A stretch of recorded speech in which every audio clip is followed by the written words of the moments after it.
بكل ذلك. إنها جريمة لا تغتفر، وبذلك تكون حكومة الاحتلال قد تخطت كل الخطوط الحمراء، ولن نسمح لها بالإفلات من المحاسبة والعقاب. منذ اليوم الأول للعدوان عملنا على حقن دماء شعبنا، وأمام هذه الفاجعة التي حدثت الليلة وحرصا على أبناء شعبنا قررت قطع زيارتي والعودة لأرض الوطن لأكون بين أبناء شعبي في هذه المحنة الكبيرة.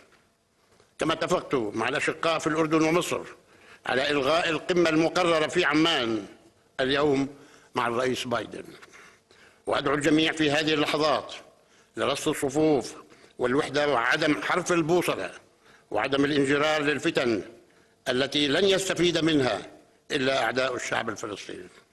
75 عاما من المعاناة ومن التشرد والاحتلال والاستيطان والجرائم والانتهاكات المخالفة للقانون الدولي، والعالم في صمت مطبق.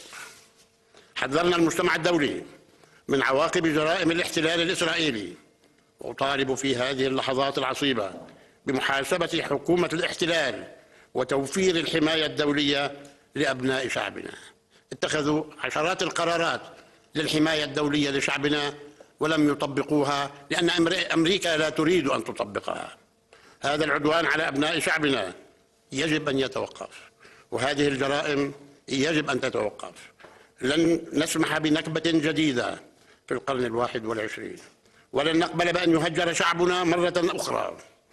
شعبنا سيبقى صامدا على أرض وطنه، ولن نرحل ولن نرحل ولن نرحل مهما بلغت التضحيات. سنقوم بكل ما يلزم لوقف حمام الدم في غزة الأبية وفي الضفة الباسلة.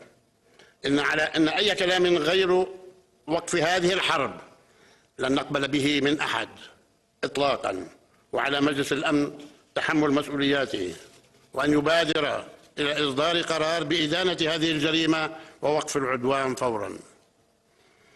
ندعو جماهير شعبنا البطل إلى الوحدة والتلاحم. إن اللحظة مصيرية وخطيرة لا يمكن إلا أن تواجه بالوحدة وبالصمود في وجه العدوان الإسرائيلي.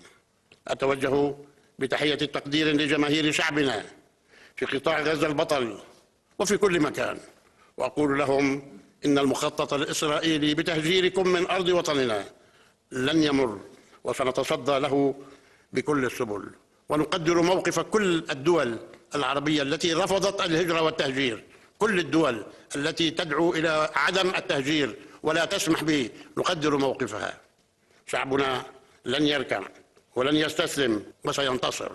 الرحمة للشهداء والشفاء للجرحى والحرية للأسرى.